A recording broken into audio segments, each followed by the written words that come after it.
A'uzu billahi minash shaitanir rajim. Monsieur le Président, Monsieur le Premier ministre, chers membres du gouvernement, distingués invités.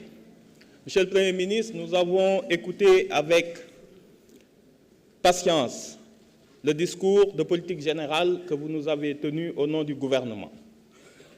Nous sommes conscients, et le Président de la République, Bassirou Diomaye Diakhar Faye, l'a rappelé si souvent, ce mandat sera celui des réformes institutionnelles. Le marqueur de ce mandat sera celui des réformes institutionnelles. Nous savons tous ce qu'on a vécu il n'y a pas longtemps, qu'il s'en est fallu de peu que le Sénégal ne tombât dans l'effondrement total.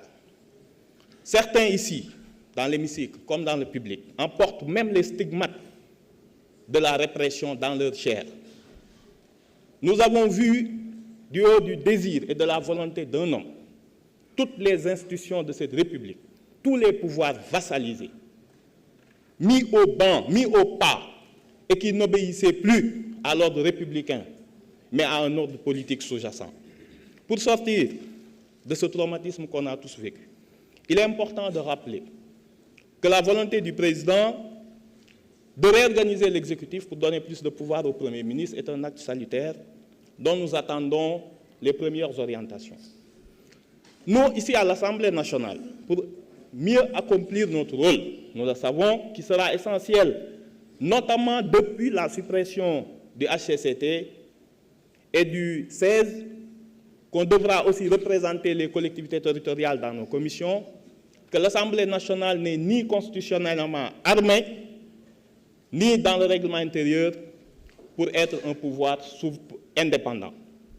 Il y a les irrecevabilités législatives de l'article 76 qui fixe un domaine de la loi et qui donne une portion congrue de compétences à l'Assemblée nationale. Il y a les irrecevabilités financières des articles 82 et 83 qui ne permettent à aucune proposition de loi ou d'amendement créant une charge, supprimant une recette ou créant une charge de pouvoir prospérer. Nous avons besoin d'une réforme urgente de l'Assemblée nationale pour qu'elle puisse jouer son rôle. Nous savons aussi que vous avez initié la réflexion autour de la création d'une Cour constitutionnelle. Nous l'attendons avec impatience. Il y a trop de zones grises dans notre Constitution, qui fait que l'actuel Conseil constitutionnel ne peut remplir son rôle de façon efficiente, déclarant un peu trop souvent son incompétence. Nous pensons que ces zones grises doivent être adressées. Nous savons qu'il y a le projet aussi.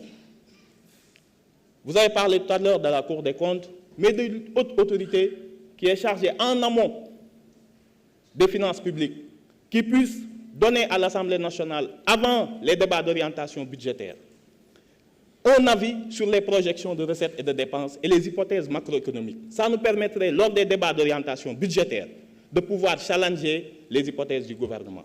Nous savons aussi que sur le plan électoral, une haute autorité devra voir le jour pour pouvoir régler définitivement la question et des partis politiques, de leur financement, mais surtout du parrainage, que le Conseil constitutionnel ne soit plus mêlé aux jacqueries politiciennes. Nous l'attendons aussi avec impatience. Je finirai par dire que dans le financement des partis politiques, ne pas oublier ceux qui font vivre la démocratie locale, à savoir les conseils municipaux. Ce sont les laissés pour compte. Actuellement, le conseil municipal fait vraiment du patriotisme. Je vous remercie. Merci beaucoup, honorable député Amadouba numéro 2. Honorable député Aïcha Touré, vous avez la parole.